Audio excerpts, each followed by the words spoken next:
And have I not told you that you mistake for madness is but over cuteness of the senses?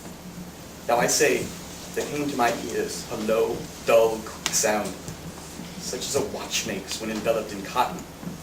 I knew that sound well too. It was the beating of the old man's heart. It increased my fury as the beating of the drum stimulates the soldier into courage. But even yet, I refrained and kept still. I scarcely breathed. I held the lantern motionless. I tried how steadily I could to maintain that ray upon the eye. Meantime, the hellish tattoo of his heart increased. It grew quicker and quicker and louder every instant. The old man's terror must have been extreme. It grew louder, I say, louder every moment. Do you mock me? Well, I have told you that I am nervous, and so I am. And now, at the dead hour of night, amid the dreadful silence of that old house, so strange a noise as this excited me to uncontrollable terror.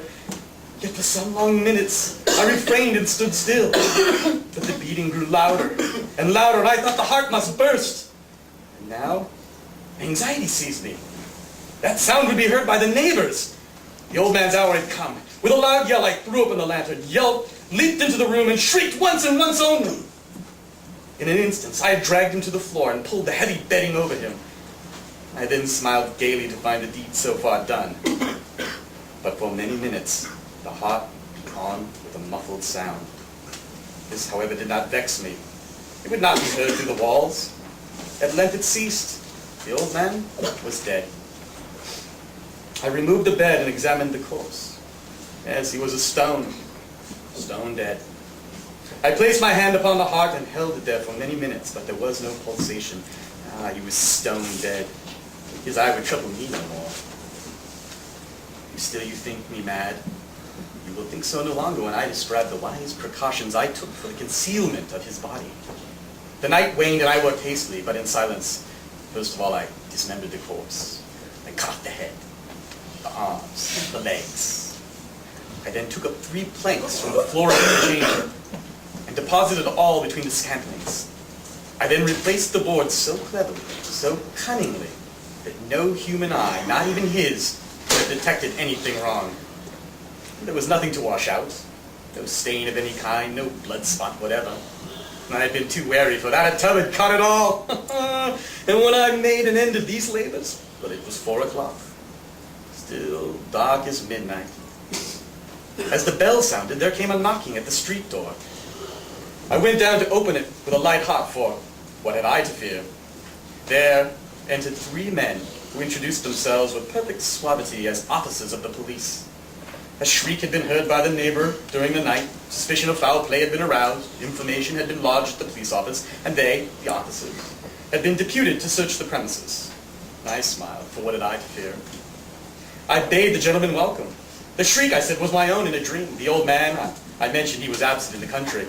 I took my visitors all over the house. I bade them search. Search well! I led them at length to his chamber. I showed them his treasures, secure, undisturbed. In the enthusiasm of my confidence, I brought chairs into the room and desired them here to rest from their fatigues, while I myself, in the wild audacity of my perfect triumph, placed my own seat upon the very spot which reposed the corpse of the victim. The officers were satisfied. My manner had convinced them I was singularly at ease.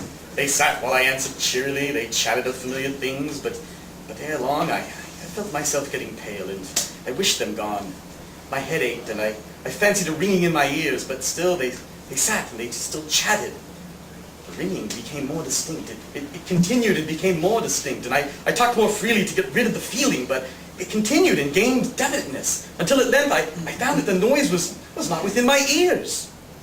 No doubt I now grew very pale, but I talked more fluently, and with a heightened voice. Yet the sound increased, and what could I do? It was this low, dull, quick sound, much such a sound as a watch makes when enveloped in cotton.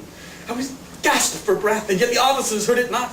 I talked more quickly, more vehemently, but the noise steadily increased. I arose, I argued about trifles, in a high key and with violent gesticulation, but the noise steadily increased. Why would they not be gone?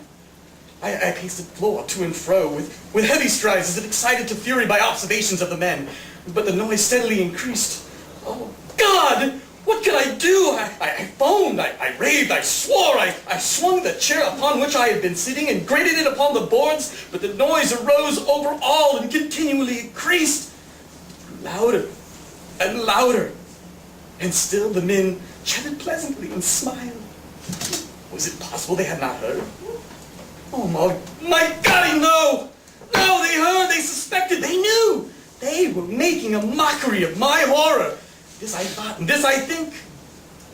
But anything was better than this agony, anything more tolerable than this derision. I could bear their hypocritical smiles no longer.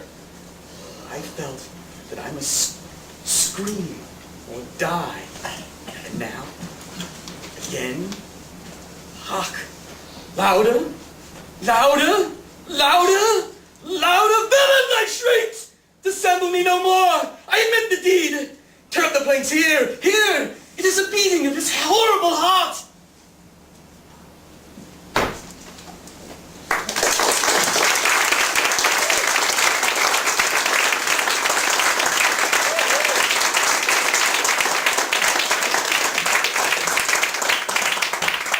Thank you all for coming. We'll have him back for the Doc Holiday. Have Clive come back.